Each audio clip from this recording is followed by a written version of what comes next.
Labdien! Latvijas Republikas Nacionālo bruņoto spēku speciālo uzdevumu vienības kinologs. Ar dienas un reizi. Es esmu speciālo uzdevumu vienības kinologu grupas mediķis.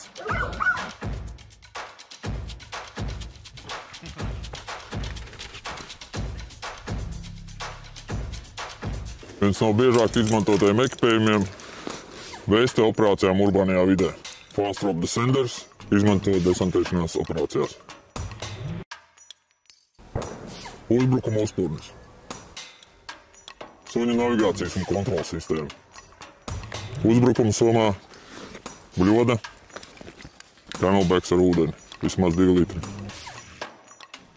Pamatierocis G36. Pamatierocis urbānajā vidē MP7. Sekundārais ierocis Glock 17. Suņa individuālais medicīnas ekipējums, kurā ietilpst cietušā karte, žņauks, pārsēnamās saites, pārsējas krūškurvju brūcen, dekompresijas adatas, plāksters,